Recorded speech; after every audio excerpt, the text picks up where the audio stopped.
So again, the major theme as we head into this second portion of this teaching, the major theme that we want everybody to retain in the forefront of our awareness, at the top of our consciousness, is this idea of syncretizing all elements and aspects, syncretizing, reunifying, integrating into a singularity, a whole. And what we're doing in looking at the brain, the brain is the chief operator from a physical standpoint. So this is the starting point. This is the starting point. We have to begin at the point of the physical. No one thing, Nasi, is Right. is more important than the other from a standpoint of wholeness. No one, so the physical, uh, cannot be the physical aspect cannot be downplayed, no more than the energetic aspect can be downplayed, no more than the mental aspect can be downplayed, or the emotional aspect. See, the this separateness or this otherness aspect is a direct result of the false template, the false pattern that was established under the influence of scientific perceptual social engineering. That is the result of it. So we have to recover this, family. We have to recover this. And this is no small task because we are trained, programmed not to look at similarities. We are programmed Right. to look at things on the basis, again, of duality and diversity. And it causes us to see differences only. And we rarely see similarities. So we have to Right. train ourselves away from that tendency. Go ahead, Nasi. No, I said rarely, rarely. Right. So this is what this is all about. It's an exercise in that. It's a little bit, Nasi, more than just sharing information. It is that, but this information is training us, is reprogramming us to see the similarities and to perform this function of syncretism and unification of all things. So, from a physiological standpoint, we have an organ in the brain that does that. And the brain is the starting point. The brain, in terms of embryology, in terms of development, our first development in our mother's womb, is the first thing that is developed. Right. And now see that central nervous system, that is the central operating Central ability operator. That's right. and agency of the body. But we have been again affected by this dualism, profoundly affected. And in terms of the physiology of the brain, uh, we generally speaking, we are either right brain dominant or left brain dominant. Are you all with me? That is an imbalance. That is an imbalance. So we have to move to the balance or the position rather of middle brain dominance, which is what uh, is the goal of all religious spiritual endeavor. Just to put it on in simplistic terms, and from the standpoint of our physiology. All right. So we saw yesterday that this corpus callosum, in the spiritual traditions, uh, you know, um, Christianity in particular, which we are almost familiar with, is symbolized by the character Christ. All right. Christ Jesus, who is the mediator. All right. So Christ Jesus is a personification of the middle brain, the corpus callosum. The corpus callosum. Does it make sense? Make all the sense in the world. And he, as the mediator, is the midpoint, is the midpoint. All right. Is the high priest, is the king, is the judge, is the ruler. Are you all with me? Mm-hmm.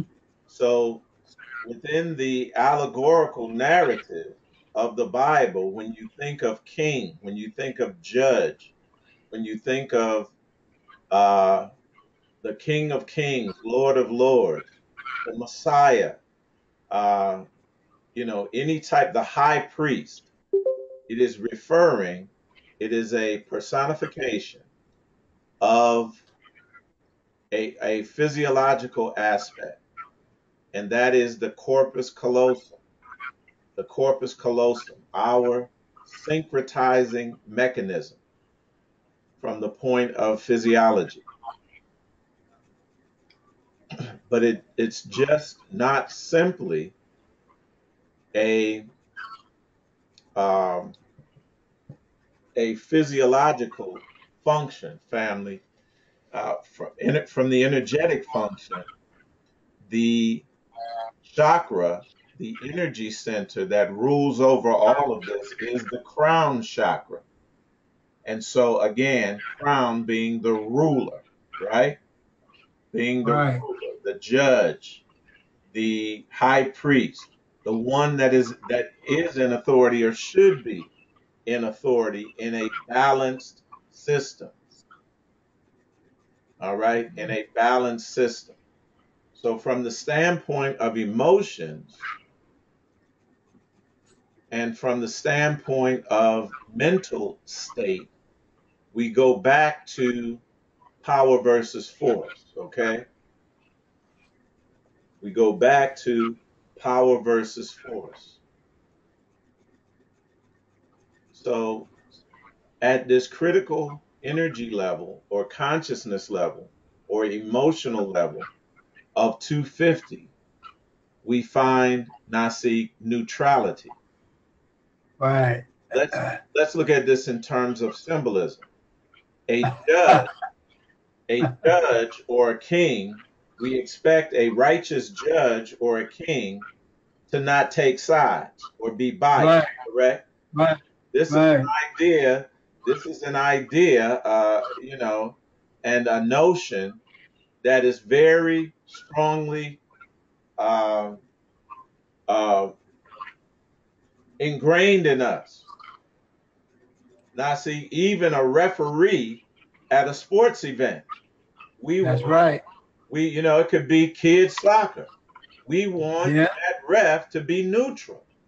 Right. That is our idea of righteousness, Yeah, absolutely. right? And balance. So, from an energetic standpoint, from an emotional standpoint, energy level 250 talks about this. So, we bring in this home, family. We bring in this home and we're putting it in a way where you all can be confident that you've reached these levels or are reaching these levels so that you can know, so that you can begin to develop a thorough knowledge of self, which is central. Are you all with me? Yeah. Yeah. Okay. So moving to this midpoint, now see the point, the position or the seat of judgment, the seat or the throne of rulership, again ruled by the crown chakra, that energy. That is the Christ energy, King of Kings, Yeah. Lords of Lords. All right. So in power versus force, we're going to read this again, and we're going to continue circling back to this, Nasi, as Oh, our yeah. Oh, yeah. as our confidence level, uh, our consciousness level increases and our knowledge Absolutely. level increases. And you know what that's gonna do, Eitai? See, we keep talking about wholeness, but what we're gonna end up doing, and this is why we have to keep circling back, because everything have to what? You know, they have to connect up wherever it's at. It gotta connect up the whole thing to That's make correct. everything. So it gotta come back, you know, until That's it correct. all connects. That's correct. So at this critical um, energy level or emotional level or consciousness level, energy becomes very positive as we get to the level which we have termed neutral because it is epitomized by release, Nasi, from the positionality, Yeah, that rigid, fixed positionality that typifies lower levels. Below, absolutely. below 250, consciousness tends to see dichotomies. It tends Yeah, to recognize differences, yes, oppositions, instead of similarities right. and synchronicities. It tends to see dichotomies and take on rigid positions, an impediment in a world which is complex and multifactorial rather than black and white. Taking such positions creates polarization. It continues duality, now see, because duality is necessary. Polarization is necessary for movement. And the movement that we have been traveling on, again, is not evolutionary, it's devolutionary. It's not Absolutely. ascension, it's descension. So we got to stop that motion. And in order to Gotta stop. stop that motion, we have to be neutral. Another word that I'm going to use is non-attached to outcomes. A referee, in a girls soccer game or midget football should be non-attached to the outcome. Shouldn't care who Should. wins or loses. Correct? Right. Mm-hmm. That's the only way you get a fair game. That That's why he's the judge. That's why he's the empire. that's You right. know, That's right. I mean, So, he's the, yeah, again, this is something that we already know. It's deeply ingrained in us, but as we rise in consciousness, we're bringing this thing to the forefront. oh, that's excellent. Excellent. Taking such positions creates polarization, and polarization in turn creates opposition and division. It furthers duality. It makes it Absolutely. even more profound. As in the material arts or the martial arts, I'm sorry, as in the martial arts, a rigid position becomes a point of vulnerability. This is why one of the greatest martial artists that ever walked this earth recently, Bruce Lee told us to what? Be like water. Water. Hmm. Be like water. Fluid. Fluid, fluid. That which does not bend is liable to break.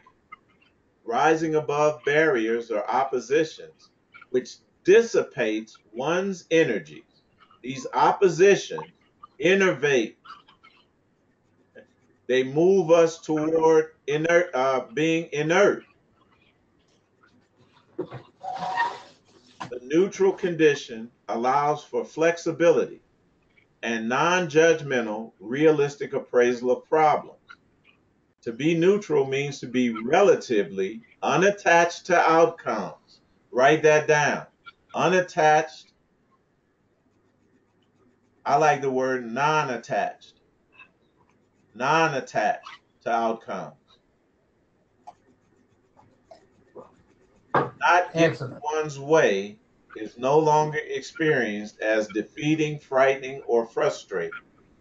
Now, this is very important in the area of creation, family, in the area of creation, and specifically creating these new heavens and new earth, the land of Canaan, all right, the promised land. This is a central thought and idea and position to take. Non-attachment, becoming non-attached to outcomes. And we have to carry that over to every aspect of life and our life experience that we are involved in. We are sovereign creators. We don't care how it gets done Right. or who answers, who blesses us. It don't matter. Right. You have to remain non-attached to outcome. As we get into the details of chaos magic, the details of our divine creative power, you all will see how important this is. We're just at the beginning, but we must emphasize this. Stay non-attached to outcomes.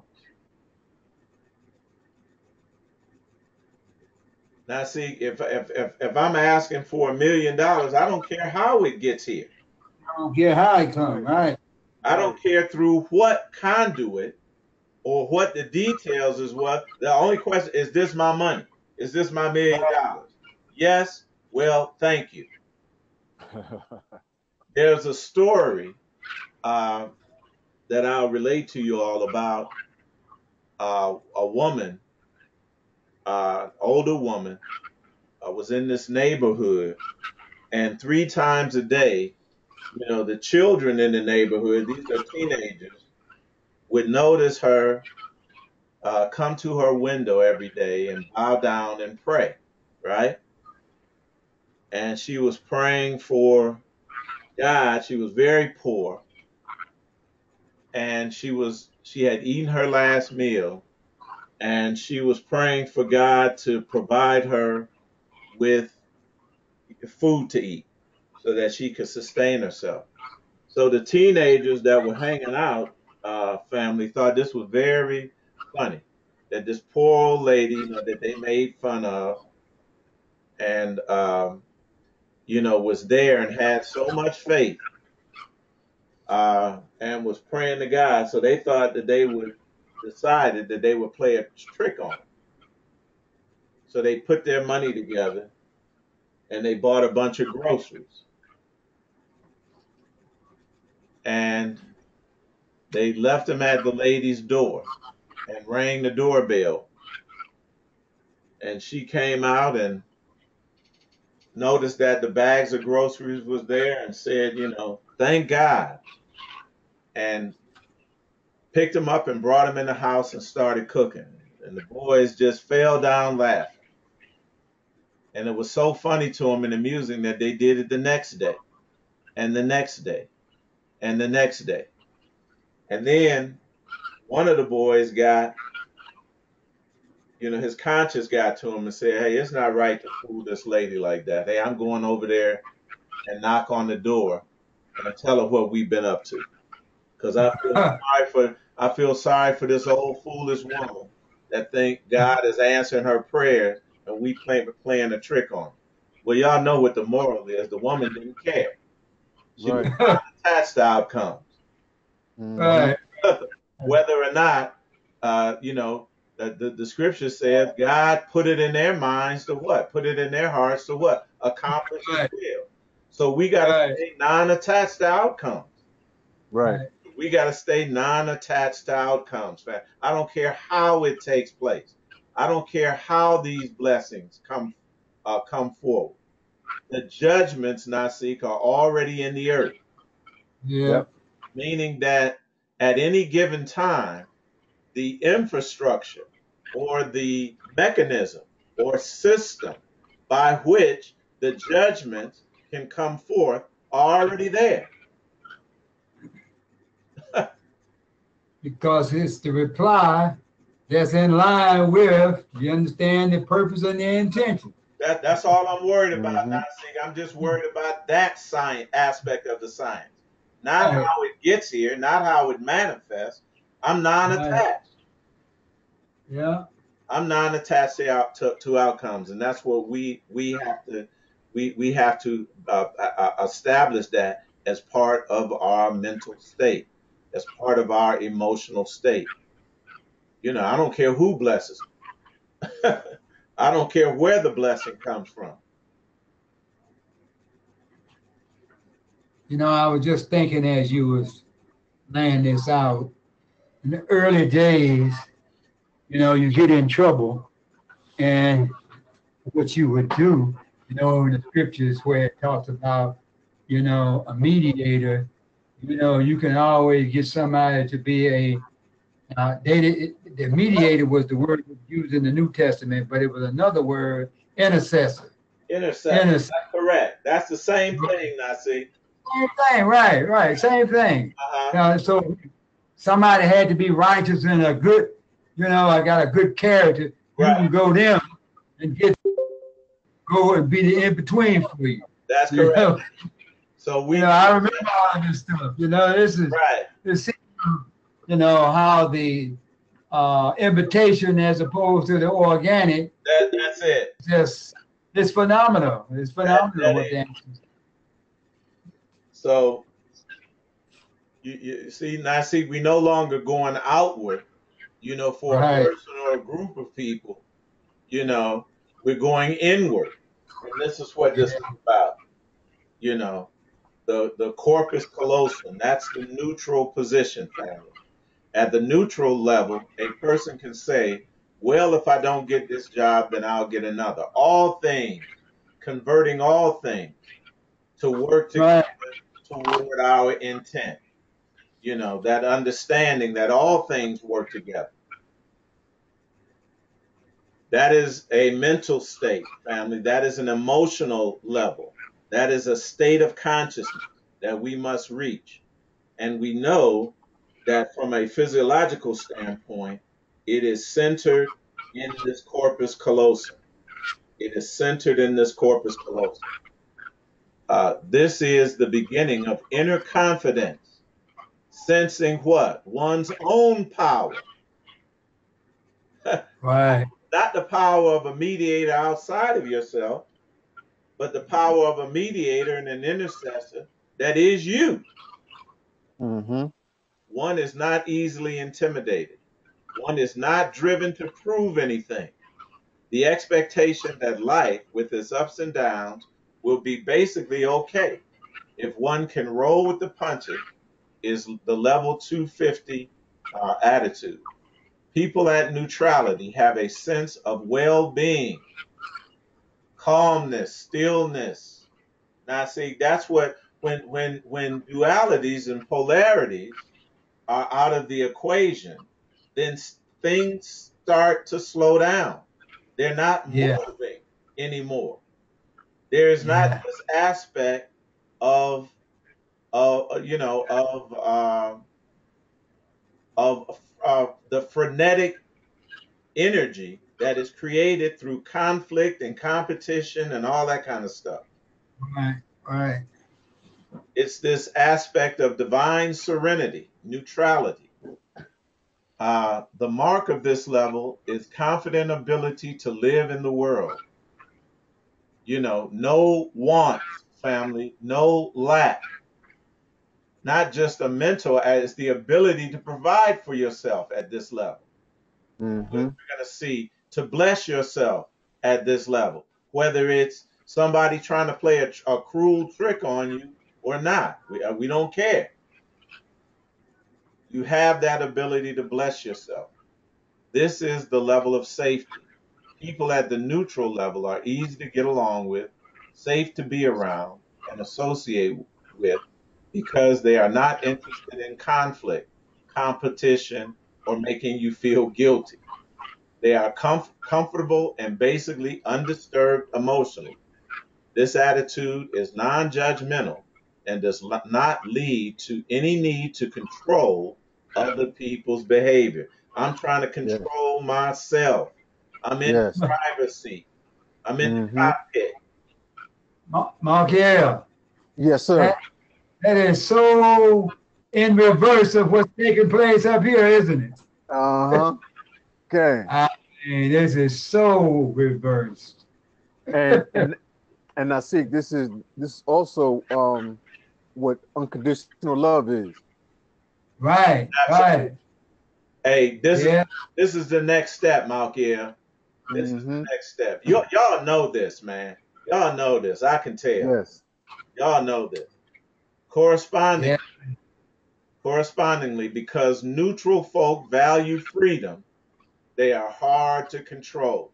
So this is the point where now see we become free from the influence of the false um, simulated mind matrix, the false template, the false pattern, and that low frequency, and correspondingly, the low frequency field of negative dominance. right, Eitai. Right, So right. this is it. This is it. Our ancestors have laid this out for us. Oh, Yes. that's masterful. That's masterful. They're taking us by the hand, and just like when we were young children, we were Mm-hmm. told they would point to our nose and say nose and Mm-hmm. eyes and mouth and lips. They're showing us Right. the Sure.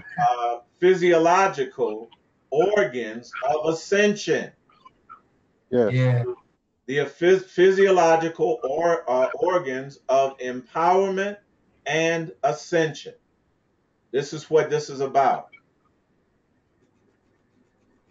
So, from the framework, we'll do a quick review and then move into the Yeshua's first miracle, changing the water into wine. This is the next step.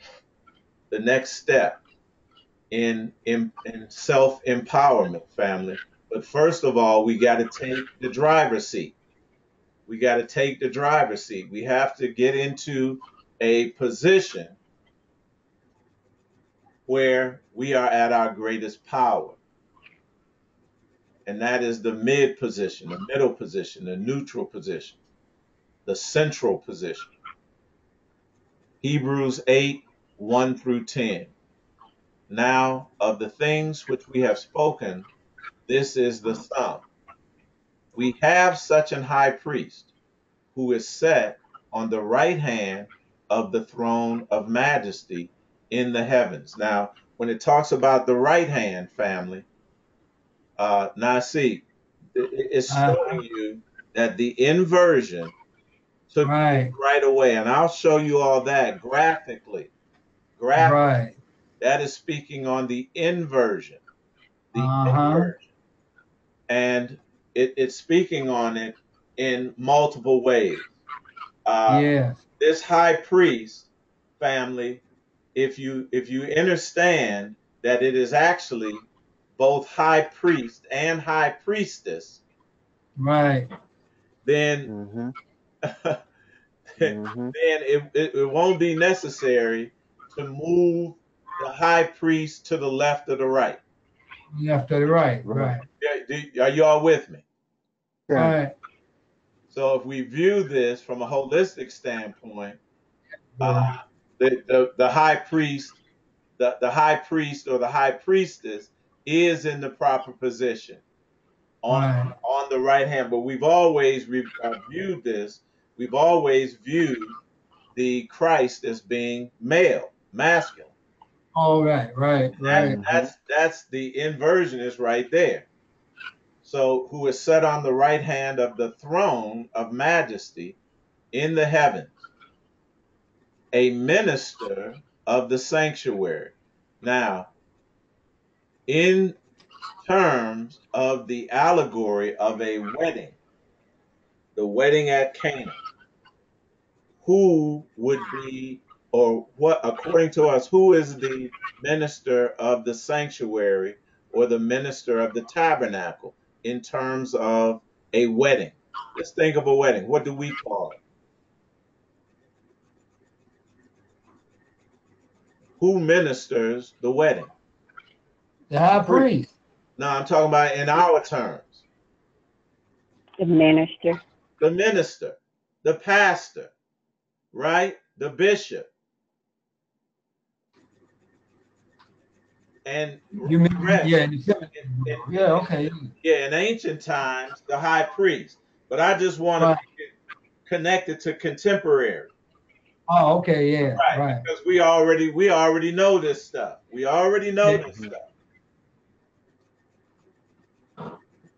So this is the high priest, Nasik, is the one that performs the wedding, that brings Yeah, these two elements together yeah, in union, in matrimony. Are you all with? right. Yes, yes. So a minister of the sanctuary of the true tabernacle, which the Lord pitched and not man, where every high priest is ordained to offer gifts and sacrifices, whereof it is of necessity that this man have somewhat also to offer.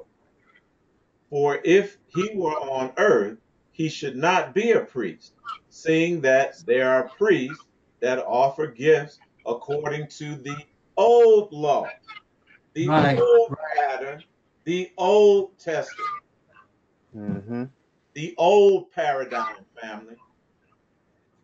But all these things, verse 5, serve unto us the example and shadow of heavenly things, right, things right, things right, that are related to things that you can't see, consciousness right, level, emotional right. level, energetic level. Mm-hmm. Mm-hmm. As Moses was admonished of God when he was about to make the tabernacle, see to it that thou make all things according to the organic heavenly pattern Right. showed thee in the mount. And the mount is nothing but higher levels of consciousness. That's all. That's Higher all. levels of Mm-hmm. consciousness. But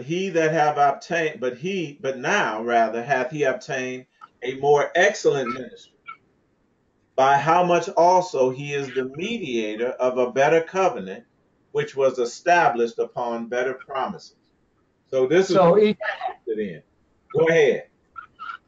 so now we can see right here, this kind of verifies the simulated reality That's because correct. that was the instructions of how to make it that it would be a copy or and representation of the organic. That's correct. That's a testimony of the simulated reality. What else could that Mm-hmm. be? Mm-hmm. It's all throughout all sacred writings now. See, all sacred, they tell the same story.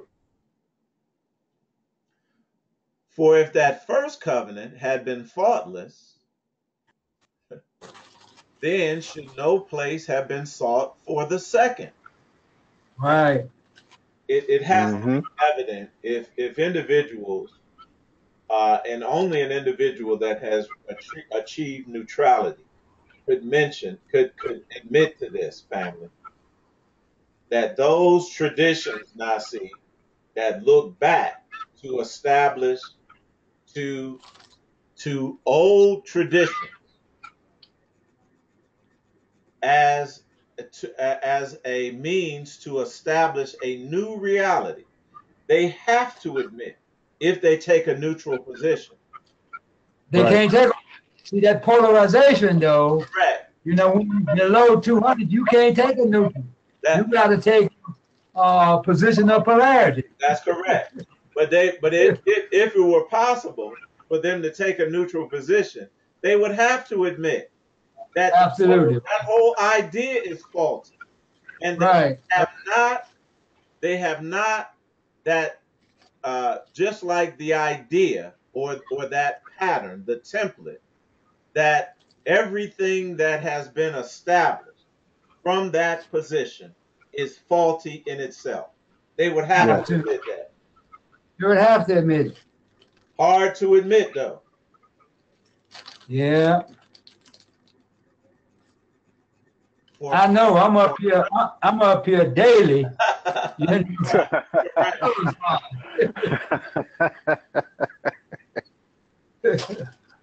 me. But here it is now. For finding fault with them, he saith, Behold, the days come, saith the Lord, when I will make a new covenant with the house of Israel and with the house of Judah. Not according to the old paradigm or the old pattern or the old template or the old covenant that is allegorically made with the fathers, according to the allegorical narrative, when I took them by the hand out of the land of Egypt, because they continued not in my covenant, I regarded them not, saith the Lord. So this is all talking about the ending of old paradigms. That's Yes. what it is. Yes. Now, about it up here, brother, is that because we done established a location, we are Right. convinced that we Right. are no longer under the old Right. because we Right. left the geographical location. And that's the great deception. That is a great deception there. That Mhm. is right at the heart of it. And for anyone, now see, that are putting geographic locations, you know, and historical proportions on allegorical things, There you go. on allegorical things. Yeah. For this is the covenant that I will make with with the house of Israel after those days, saith the Lord. I will put my laws into their mind, Nasik, or their brain. Eitai, you got, I don't know if I told you to look that up. It don't even say that. You know what it says?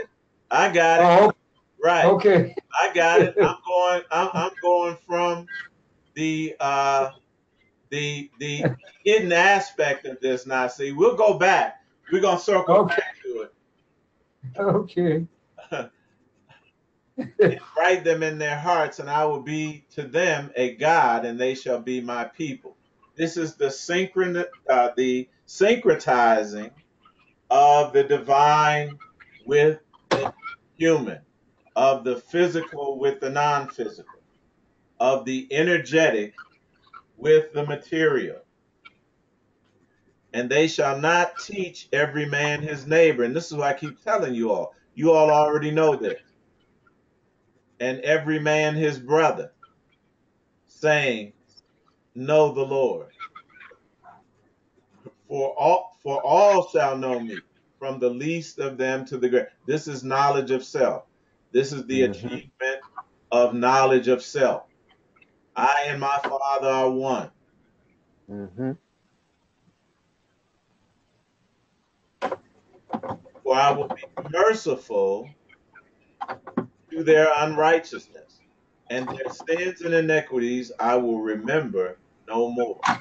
But this involves uh, activity by us on a physical level, family. This is not going to happen mystically and magically.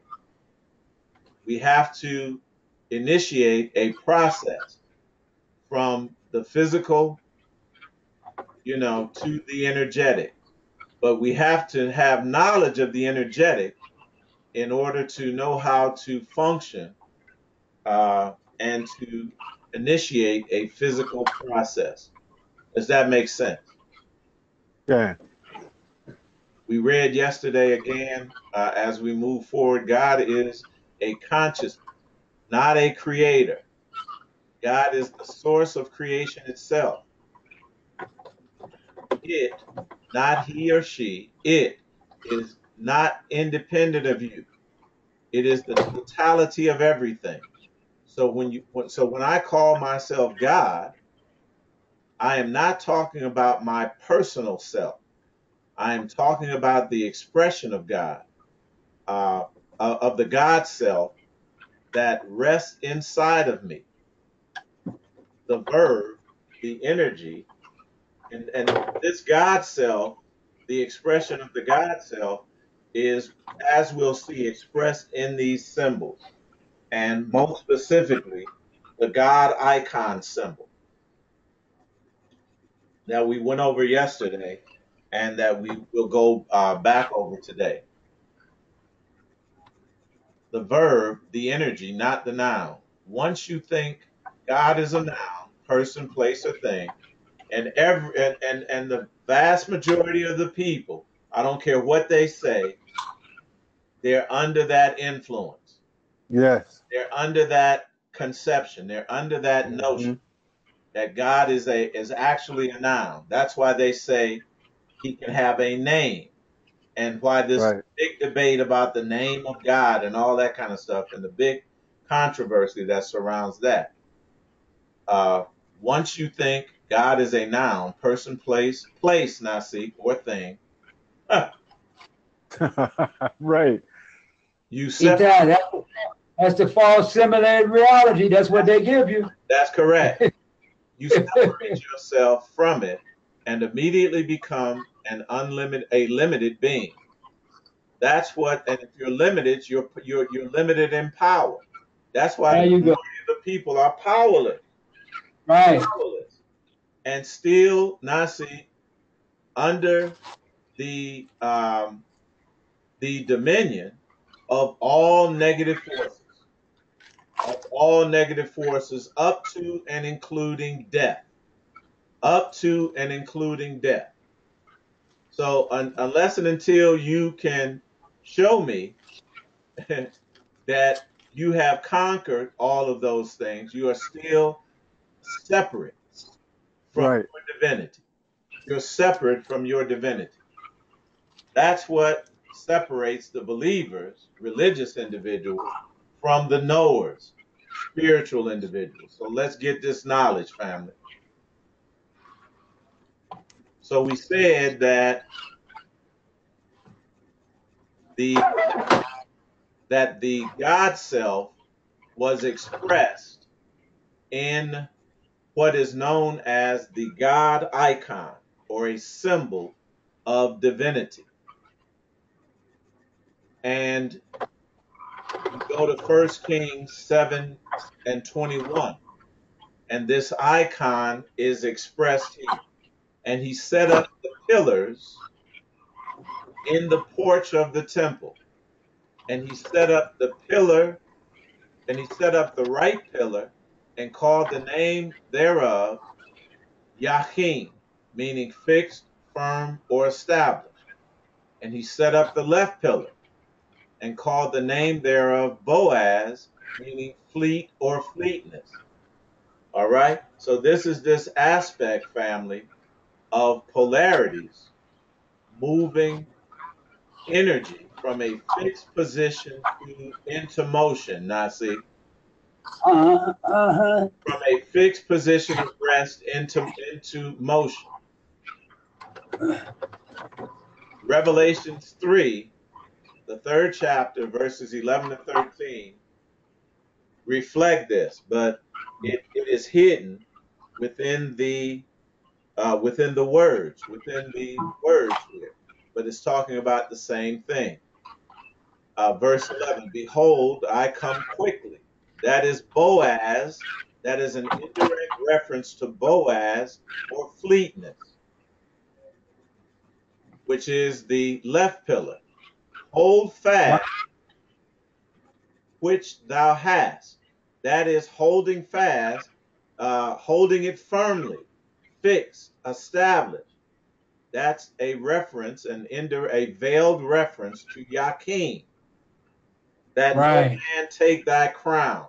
And thy crown, again, is a reference to the crown chakra, the energetic nature, the energetic field, rather, that governs the activities of the brain, among other things. Him that overcometh, I will make a pillar in the temple of my God. So that's two pillars, one to the left, one to the right, and one in the center. All right. And then it goes on Mm-hmm. and talks about the name of my God, which we'll get into later, and being that God is not a noun or a purpose or a person, place, or thing. The name of God and the name of the city of my God, the New Jerusalem, cannot be referring to a personal entity or being, a personified entity or being, uh, or a geographic location. Nasi. Absolutely, John. Absolutely. So we'll deal with that later. But this icon of divinity, which is the tripartite or three positions or areas of the brain, were represented by our forefathers by these three pillars. And usually the middle pillar, which represents you, which represents you in the position of judge, in the center position of high priest or king or queen or high priestess, all right, Mm-hmm. is the most prominent or the higher pillar. So when you look at the relationship of the three pillars from a geometric standpoint, it's always going to form this triangle. Do you Mm-hmm. all see? Okay. Eitai, could we ask a question here? Sure, you can. Uh, in contemporary religion, we know what this here, represent. The Father, the Son, and the Holy Ghost. That's correct. That's the that's the tripart of the Trinity, That's correct. That's absolutely correct. It's the same Mm-hmm. thing. It's the Yeah. same thing. It's the expression of the same thing. Right. The expression of the same thing. So it expresses the wholeness or the singularity of divinity on the physical plane as well as the non physical plane, as in heaven, as it is on the earth. Are you all with me? Mm-hmm. Uh-huh. This is a central concept, and it is of the highest significance in terms of our accessing and applying and demonstrating our divine creative ability. This is what this is all about, family. This is showtime. Yes. So in Exodus, the 12th chapter and 7th verse, it is talking about activating all three of these cognitive centers. Now, see, Uh-huh. when it says, take the blood and strike it on the two side posts and the Mhm. uppermost post of the house, Right. Mhm. Mhm. wherein they shall eat. And we'll get up to this eating portion of Pesach later. We all gonna eat.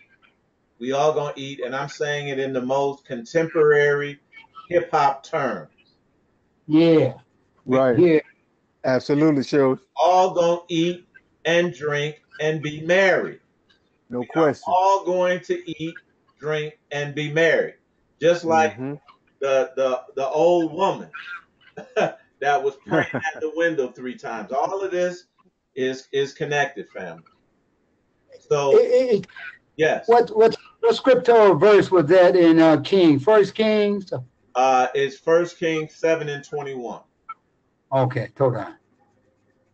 and it is talking. It's not talking about the architecture so much of a physical structure. Now, see, this is the problem. I Uh, know, right, Right. right. this person, place, or thing. This person, Mhm. Absolutely. place, or thing. We think the temple is a physical edifice. We think Right. that God is a personified entity or being. We think that Mhm. that Jerusalem is a geographical location. When you limit divine things to persons, places, or things, you remain profoundly stuck in duality Yes. and, Yes. and powerless. Mhm. Powerless. That's what the simulated reality, that's what it's put in place for. That's correct. That's exactly what it was structured originally for. We, we all know, we all know that the life is in the blood. Now, I said it from an Old Testament Hebraic perspective.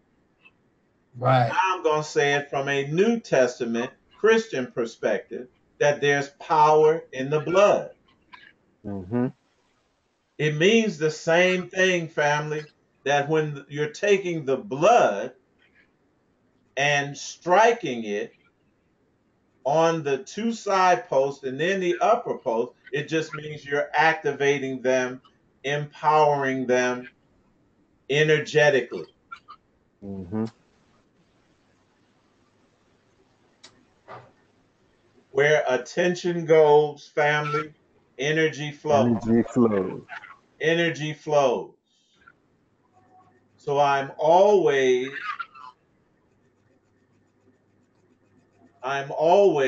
energetically and from the point of intention in the middle point, neutral, Mhm. non-attached.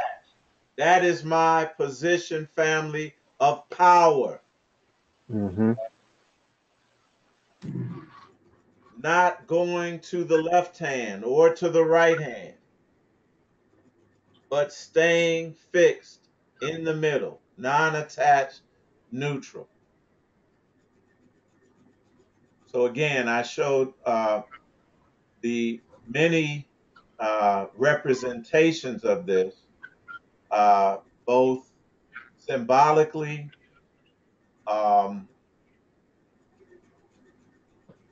geometrically, and in terms of personification of the activation of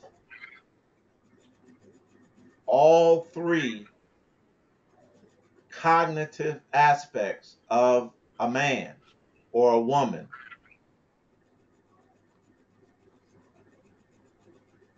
And again, we see the woman or the central figure, the God icon, is what I was trying to think of. The God icon located in the middle portion, the Mhm. middle pillar, the Mhm. middle pillar. All right. That is Revelation. I will make you a pillar in the temple of my God. So it says It's saying for you to view yourself as this middle pillar, the prime syncretizing aspect, the one that is going to what? Solve all paradoxes, to Yes. together, to bring together in unison, to unite and syncretize apparent opposites. In other words, from a physiological standpoint, to unify the brain, to unify the brain. This central figure, the female figure here, Ashtarte, is shown upon a horse. And the horse, another term, and I believe it's a Latin term, it's called, horse in Latin is Caballus. It's either Latin or Greek, Caballus. And we get the word Kabbalah, Mm-hmm. which means that this is there's hidden meaning in this. Yes. That there's hidden meaning in this, and we just decoded the hidden meaning. Again, in other cultures, the same configuring of the three elements, one in the middle, one to the right and one to the left, is seen in the figure of Horus or Heru, the falcon. All right, Mm-hmm. the body of the falcon in the middle, with the sun disk on the top of the head and the two wings representing the right and left hemispheres of the brain brought together, unified. The same with the scarab, which is one of the most venerated um, objects um, and the most widely represented objects in ancient Kemet. But it's representing the same thing, the unification of the right and left hemispheres of the brain. And we showed in the pre-Inca civilization, and according to their mythology, we see the same arrangement of the three Mm-hmm. pillars. All right, we're going to come Mm-hmm. back and decode these things because everything is significant. You know, the number of decoration, Mm-hmm. number of circles, spheres, everything tells a story. We'll come back at a later date and decode that. So we saw earlier, I introduced you all to Heka. Do you all remember? Can. Yeah. Mm-hmm. This is the same thing, family. The two hands, Mm-hmm. one to the right hand and the left hand, and then the symbol of the integrated object, the combined or unified or reunified object in the middle. All right. And Mm-hmm. this symbol in ancient uh, Kemet meant to employ the ka. See, we talking about doing something. That's it. we talking about having some outcomes, having Yes. manifesting some power. So we're on our way. We're on our way on that journey. And again, the same configuration, the same pattern, the unification, the power of unification being represented by the middle object. All right, always the middle object. So we look at the bottom of this figure, which again contains the falcon, Heru, with the sun disk over the head, and then the arch over it, indicating the crown of the skull or the arc of the heavens, which is just the top of your head, the crown of your head. That all these things, that all this stuff, family, is mental, and Mm-hmm. is primarily and ultimately going to be a mental process. It's going to be, Nasi, our ability to gather this knowledge, or to more accurately, to access this knowledge within us, eventually remember this knowledge, and then apply it, Yes. That's and then apply it. And our ancestors, through these symbols, are showing us what the primary elements and the primary steps of doing this. And again, you see at the bottom, look, what's called the Jed pillar. I want everyone to write this down. DJED, the Jed pillar. And if we're familiar with the Star Wars saga, you're familiar with the term a Jedi, a Jedi warrior, or a Jedi knight. All right. Mm-hmm. Mm-hmm. So that is an individual that, and again, it's dualistic. The Jedi, they only utilize the light side of the Force, right? And Darth Vader utilizes the dark side, and you Mm-hmm. have this duality and these things in conflict. Now, that mythology is based on the organic mythology of ancient Kemet, where the Jed pillar is seen as the mediator between the light and the dark, between the left and the right, Mm-hmm. between he's the unifying element. As you see, he's bringing both of the symbols together within himself.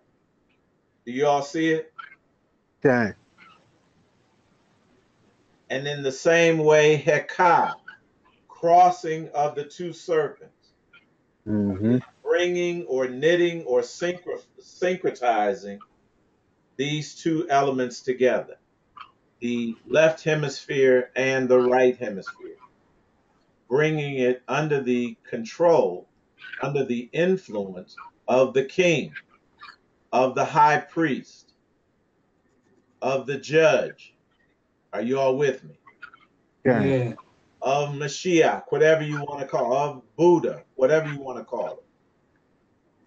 The left side of the brain, masculine, is known to master concepts of logic. And this is very important, family, because what you see me doing is mastering the logos, the words, Mm-hmm. sentences, scriptures, and finding those similarities, right? That's I'm Mm-hmm. using the middle portion in order to bring these things together, these concepts, these logical concepts together.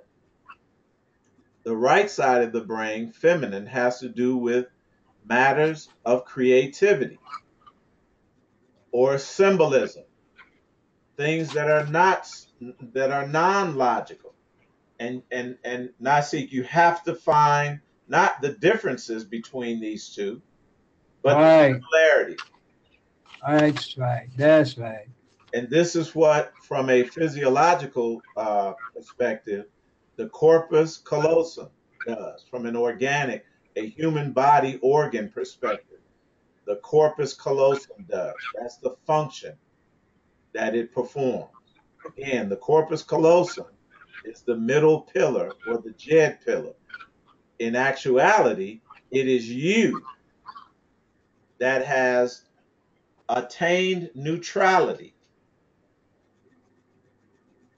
by way of the corpus callosum. All right? Right. Mm-hmm.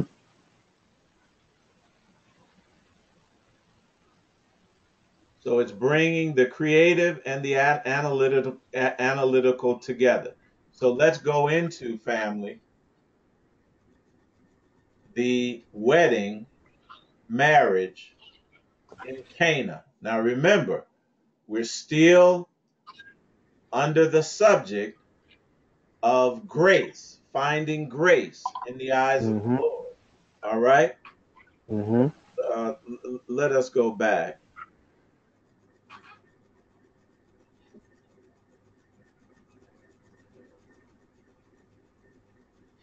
This is where we started out, family.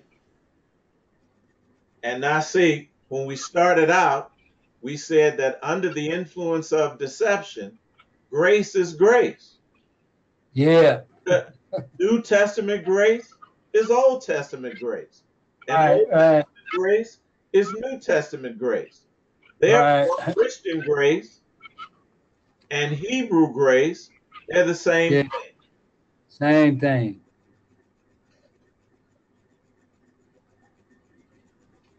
So we're talking about in Greek that the word is charis, charis or charis, and we get the word caress from it. Follow me, family. Charis. It means graciousness that is gratifying, something that is gratifying. And you know, gratifying is a feeling, is it not? Yeah. It is an emotion. It means of manner or act. So we have to think of this not just from, and it has to correspond to an act, family. This is very important. Something that you do,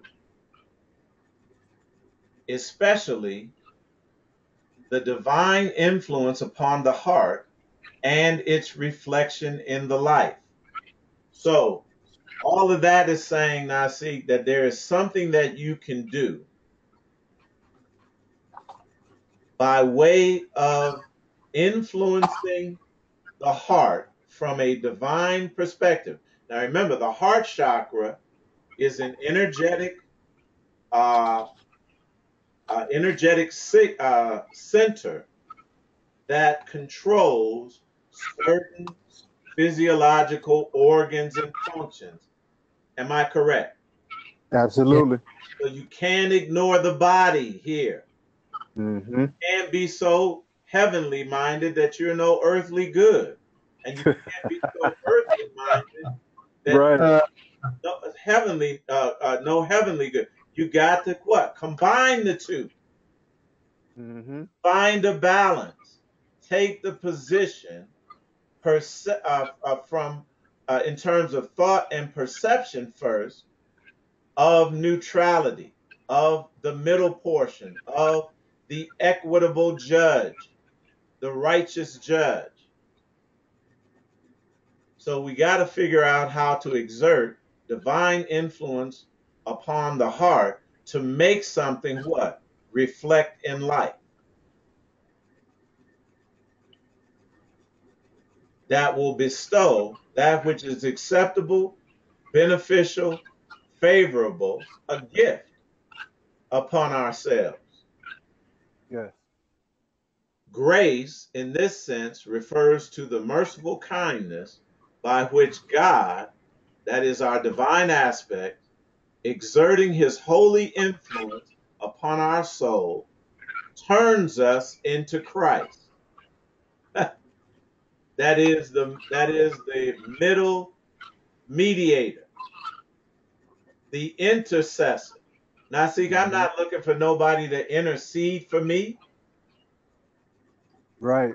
I'm looking no, I'm looking no. to take the position where I can intercede and mediate for myself. Mm-hmm. That's what it was supposed to always be like. That's what it was supposed to be. And it will be an energy that keeps me, strengthens me, and increases me, Yes. and an energy that kindles. All right? Mm-hmm. All right? Okay, let's return now. So this is this energy now, see, that is going to allow us to create a new heaven and earth or to create Cana, all right, or Canaan land, right? Mm-hmm. Right. Canaan land is related to Cana in the New Testament. Come on, y'all.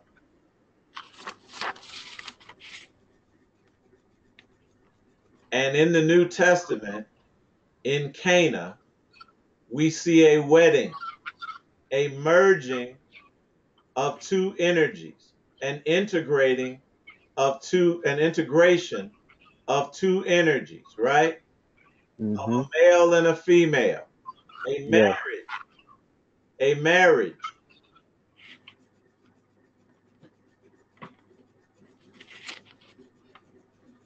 Very important scripture, and it is pregnant with knowledge, and we're going to break it down here, family. We're going to begin to break it down. And on the third day, very important, you are going to see these divine numbers repeated: 3, Mm-hmm. 6, and 9. 3, 6, and 9. And when you see these numbers, 3, the third day, 6 and 9, it's letting you know. Like I believe it was Tesla that said, if we just understand Tesla. Yes. numbers 3, 6, and 9, we'll know how the universe and the cosmos work. Mm-hmm. Correct? Right. So these Right. Mm-hmm. numbers are prevalent. Watch. And the third day there was a marriage in Cana. Well, why did they mention even the third day? Mm-hmm. This is our ancestors hiding stuff, clues for us. There was a marriage in Cana. Now, Cana family is H. It's from a Greek word that is related to H 7071 and H 60 7069, and it means reed. Reed, very important, very important. It means reed, stalk, bone, tube, shaft, measuring rod. Mm-hmm. It don't just mean one of those things, it means all of those things. Mm-hmm. And in terms of the measuring aspect,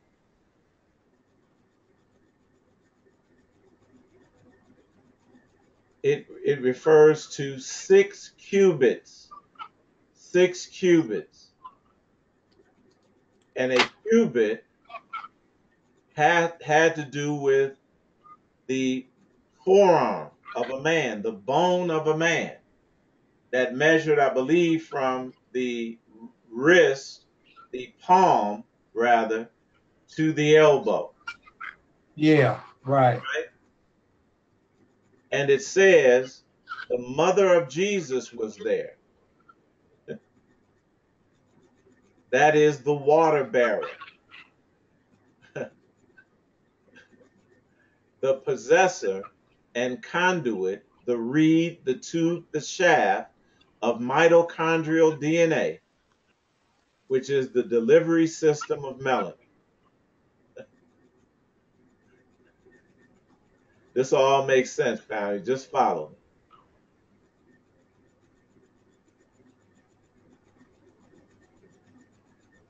See, if you don't put melanin in here, this is not going to make no sense. Not none Okay. whatsoever. Mm-hmm. So the word Cana is G2580, and it means a place of reeds. Write that down. A place or field of reeds. A place or field of reeds. Again, it's of Hebrew origin, H 7071. We said it, and then H 7069. We've already said it. Wait, that's Cana. I thought you said 2580. That's it in the New Testament. G 2580. Oh, okay. That's New Testament. Okay. But it's the same correspondence, now see. And 70, 71, and 70, 69 in the Old That's Testament. correct. Okay. I got it. And kana means a reed. In other words, rather, a stream flowing into the Mediterranean that Yeah. marked the boundary between north, above, and south below. Y'all know where I'm going with this. Mm-hmm. Yeah, I'm going yeah. where the ancestors went with it. As Mm-hmm. above, so below. And Kana, H7070, means a water plant. That is a lotus, or a reed. Same thing, a lotus. And we know how lotus is, the lotus plant is central to, to many of the ancient esoteric traditions. H7069, Kana, means to get, to get the blessing, to acquire the blessing, to create the blessing, to buy the blessing, or to possess the blessing. Mm-hmm. Mm-hmm. I'm telling you, our ancestors were brilliant, family. Mm-hmm.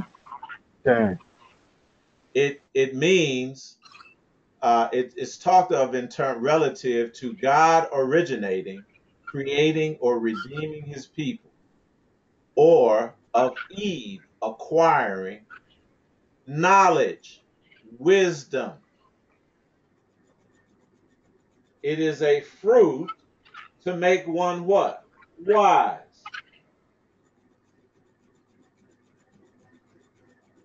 And now seek your eyes will be open and you Right. Mm-hmm. will return to divinity. Mm-hmm. Yeah.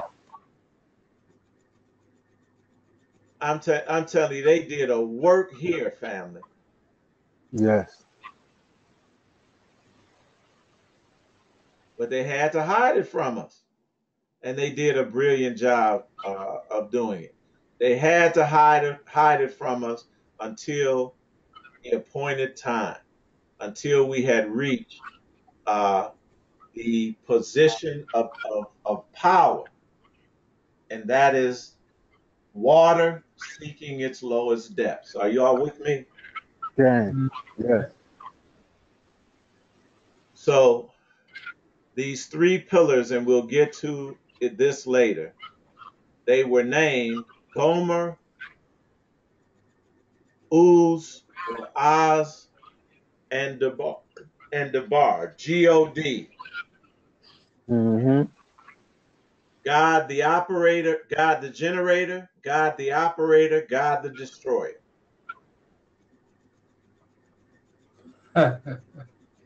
Gomer, Gomer means complete or perfect.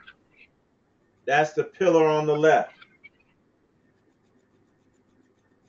Oz means a she goat. See, family, it was not the he goat before the flock. It She was the goes. she goat before the flock. This is Late straight. inversion. That's inversion. But it's talking about the straight path Right. that goes straight down, doesn't go to the right or to the left. And Right. Mm-hmm. it descends, Nasi, first. Like Right. like in the Gnostic tale of the Ion Sophia, the feminine aspect that what? Descended first, Mm-hmm. and therefore reached bottom first, right? Mm-hmm. The position of its greatest power. So that is Oz, meaning a she goat in Hebrew, meaning strong, robust, and powerful. Debar, again, logic, the logos, speech, word, speaking. Is it consistent, family? Absolutely, shows. But we just got to recognize our signs. So this is a picture, a painting rather. Actually, it's a mosaic that I chose um, that really illustrates everything that the wedding of Cana is talking about. One of the things that you have to realize in art, first and foremost, is composition. Is composition. And I want us to take a very close look um, at this particular piece of art. And composition is the very first thing that an artist does, establishes, even before he begins to illustrate the idea. And the general composition can be seen in terms of the geometrical shapes, particular geometrical shapes that dominate the overall makeup of the piece of artwork. And look carefully at that. What shapes do you see most predominantly in the overall makeup of the picture?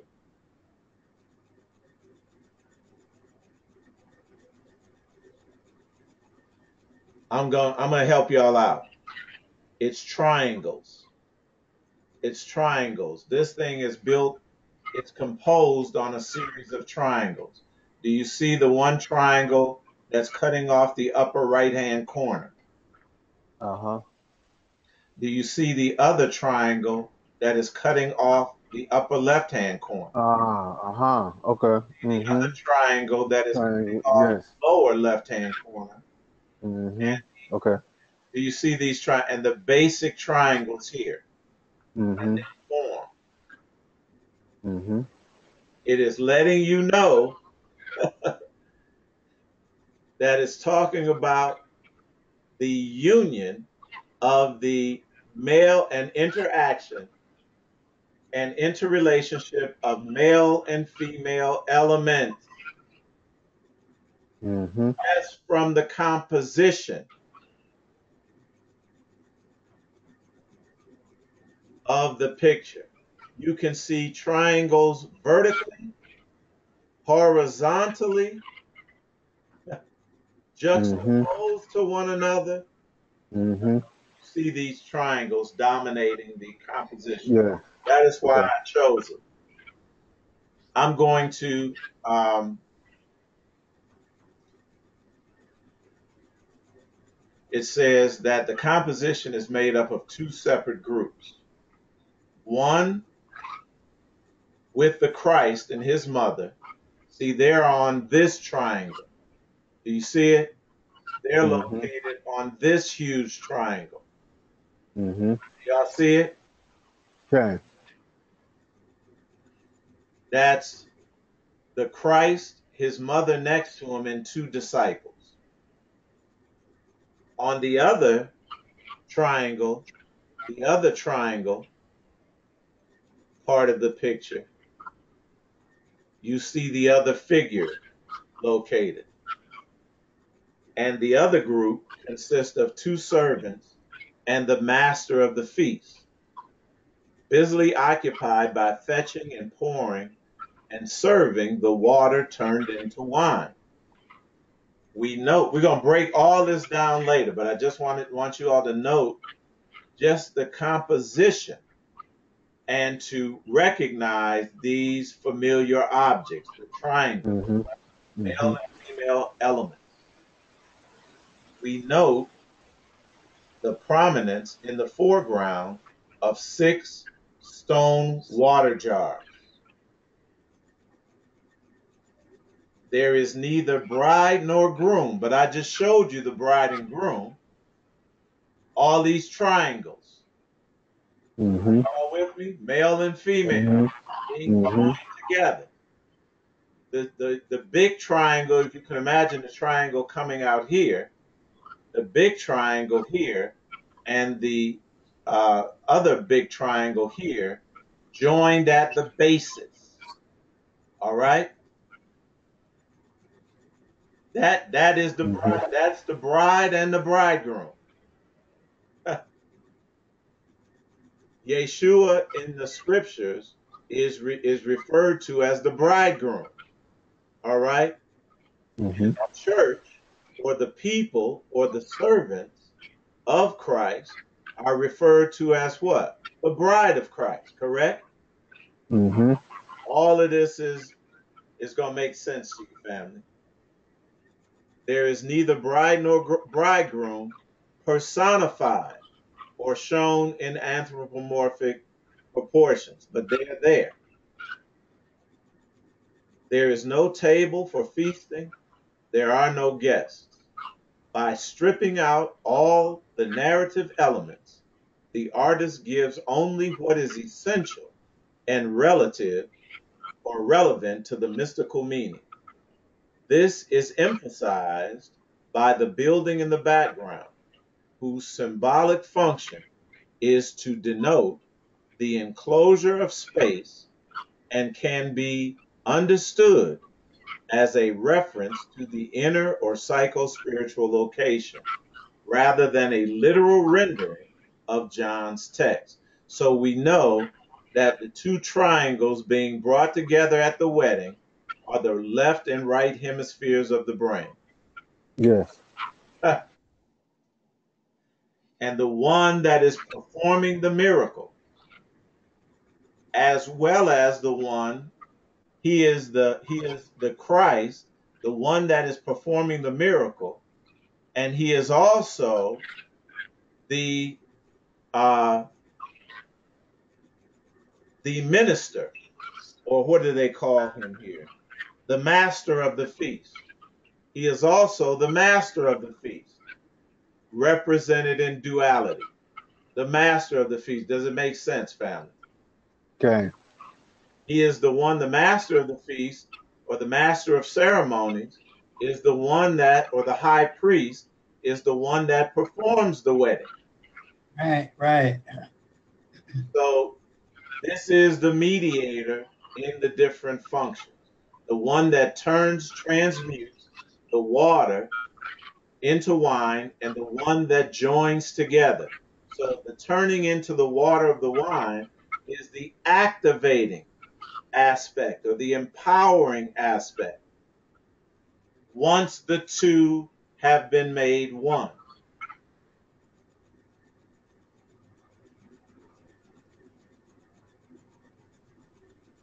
Need you all to see this. And the inner or psycho-spiritual location is the brain, the mental aspect, Mm-hmm. the inner consciousness or the mind. All right?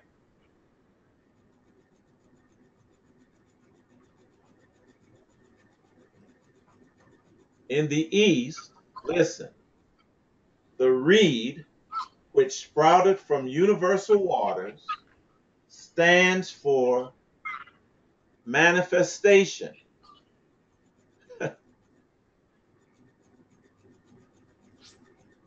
Manifestation is thy will be done as in on earth as it Yes. is in heaven.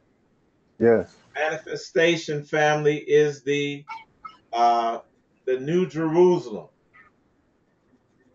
coming down from heaven. Manifestation is entering into the promised land. We're going to break all this down and equates with the lotus, with the lotus. In its earliest stalk or tree, it is the earliest stalk or tree of ascent. It is the tree of ascent. The Babel builders knew it well. So this is what the tower, now see, that Mm-hmm. seven, Right, right, right. what they were building. That is the Jed pillar. They were establishing themselves as what? The mediator, the Right. intercessor, the Christ, the Messiah, the anointed one, the Jed pillar.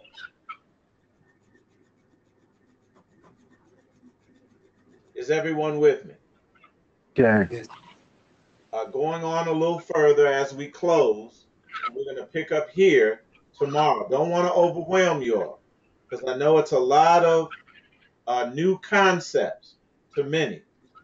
But let's go on and talk about the significance of this lotus flower. Mm-hmm.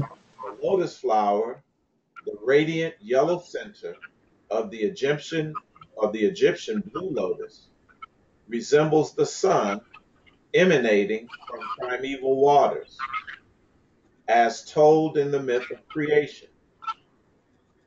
At night, the flower closes, look, and sinks underwater. At dawn, it rises and opens again. Okay, I'm just going to make this simple. From a physiological standpoint, brothers, when you wake up in the Come morning, on, show. what body part rises Mm-hmm. with and even before you? The penis. Absolutely.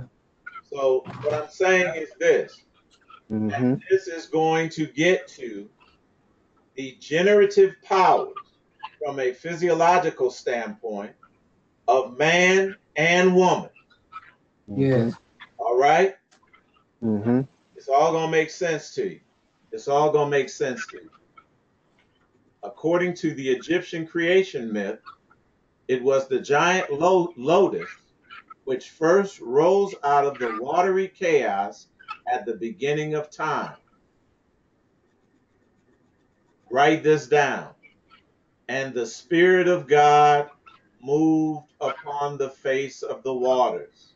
Mm-hmm. It's talking about changing the water into the wine.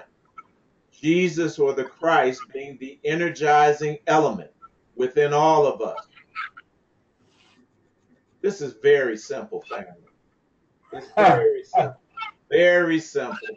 It's very simple once you gain the the symbols and understand it, but nobody will hook up what you No. just That's correct. See. want. No way. Mm-hmm. No way. From this giant lotus, the sun rose. From this giant lotus, the sun itself rose on the first day. Both the blue and white varieties were used in medicinal preparations. Listen, in mathematics, the lotus hieroglyph symbolized the number 1000. Now we know these multiples of 10 refer to that Christ energy, correct? Yes. Mm-hmm.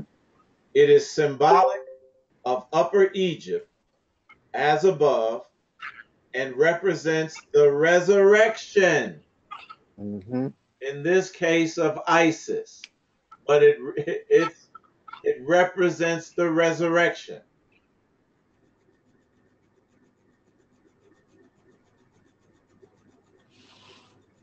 The Old Testament story of Moses parting the Red Sea is not the Red Sea, family. It's the Read. Sea of Reeds. Yes. It's Yes. the Mm-hmm. Reed Sea. The Sea of Mm-hmm. Reeds with the rod Mm-hmm. of God. Mm-hmm. With the rod of God Mm-hmm. Come on, Uh, show. uh, corresponding with the Egyptian ideas about the field of reeds and the Jed pillar. As such, the story of the parting of the Red Sea is easily interpreted as an allegory for the opening of the field or dimension of the blessed. Mm.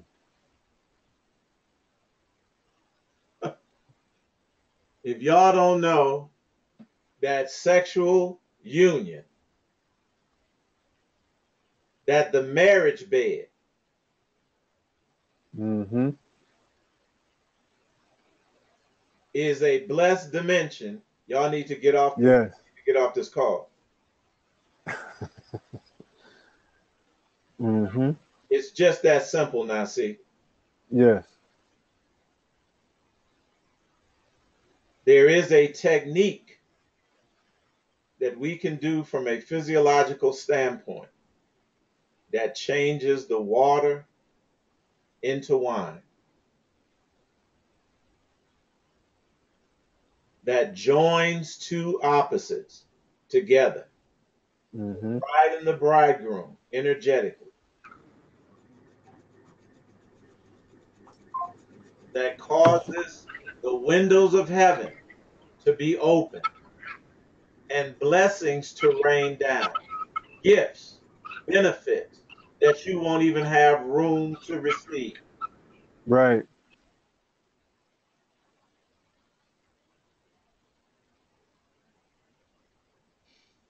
I'm going to give you all a quick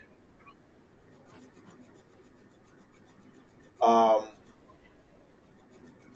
preview of this, and we're going to get into it tomorrow. We're going to close after this. This whole marriage in Canaan was reflective of a much earlier, much more ancient, sacred spiritual technique, Nasi, called Hieros Gamos. Hieros Heroes got Gamos. Literally, the hero's game. Mm-hmm. See, this gamos we have in monogamy, polygyny, Mm-hmm. polygamy, Mm-hmm. bigamy. All right? The term heroes gamos is used generally to refer to the sacred marriage between two divinities. See, we've only seen marriage Right. between Right. humans Right. Come on, shows. that we wanted to be at certain times blessed by God. Mm-hmm. How when you powerful got is that? yeah. How powerless is that? How pitiful is Yes. Yes. little did we Yes. realize that the divine aspects of ourselves were being joined together. Mm-hmm. We didn't know that. Now it makes sense, Eitai, what two being one. That's correct. Now see, Yes. they were never two. They were Right. always one. Mm-hmm. The duality in those things, it was deception. Yes. Yeah, yeah, Yes. yeah, yeah. How we have so many problems in interpersonal relationships. We'll get to that later. Mm-hmm. The term Heroes Gamos is generally referred to as the sacred marriage between two divinities, or between a human being and mother or father God, going back to the mother, going back to the father, all right? Or Mm-hmm. between two human beings. And this is where we were at with it. Under certain special conditions, the ultimate alchemy of forces which harmonize, synthesize, reunifies polar opposites. This is the theme.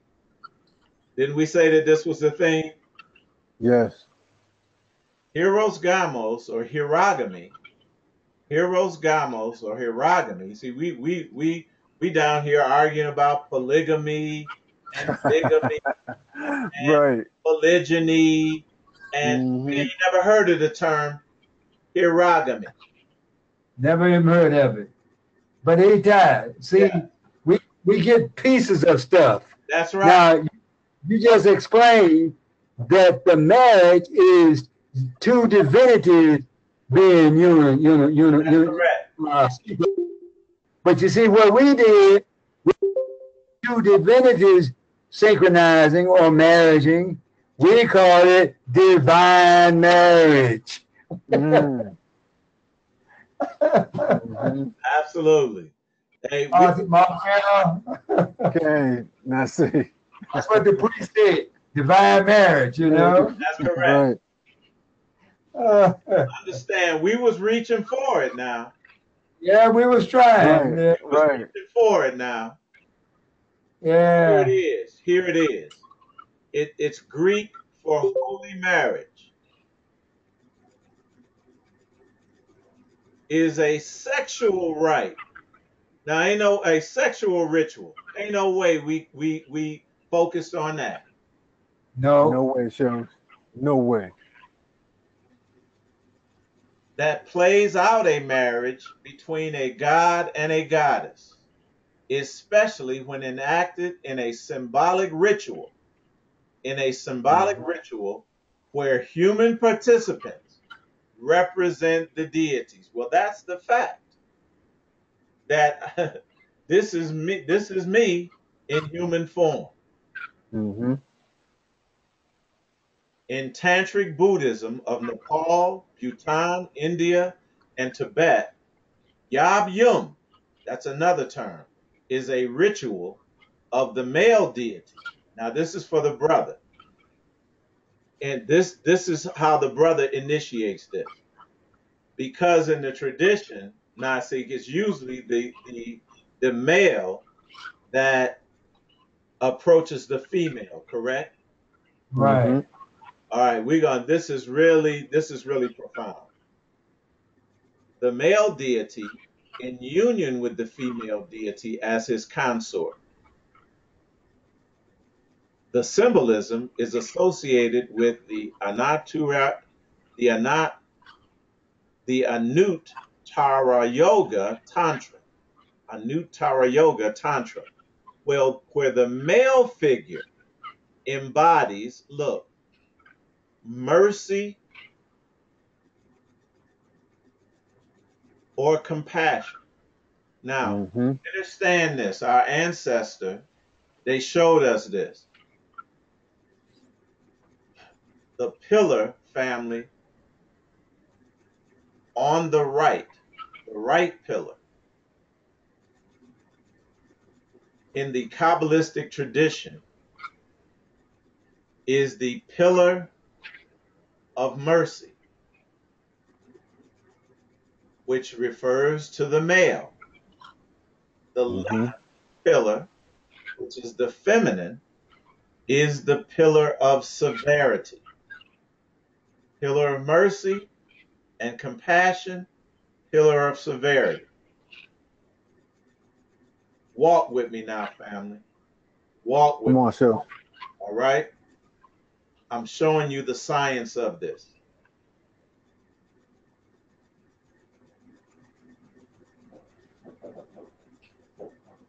So the male figure embodies mercy or compassion, called karuna. Karuna. So the male is in the active position here, family. And skillful means. Bo. Skillful means. You have to acquire a skill to do this. This is what Mhm. I'm teaching you the basics of this. I'm reminding you of this knowledge that is in you. And the female partner is insight, that is knowledge or wisdom, Mhm. rather. Wisdom, Mhm. insight. Follow me now. That's Sophia, insight, wisdom, knowledge, Shekinah, Shakti. Yab Yum is generally understood to represent the primordial or mystical union of wisdom and compassion, or of wisdom with passion. Mm. Mhm. Mhm. Thus, Mhm. listen now, thus, mercy and truth are met together. Uh-huh. Kindness and peace have kissed each other. Mm. Right. Mhm. And in Genesis 4 and 1, and we'll end on this, and Adam knew Eve. Mm-hmm. Yes. He was skillful. Yeah. Mm-hmm. And look what happened now. See, she conceived and she bare. She Right. manifested something. Their union, their interaction manifested something. Yes. Mm-hmm. So, with that, I think we've shared quite enough. We're going Yeah. in there and we'll open it up for questions and comments at this point.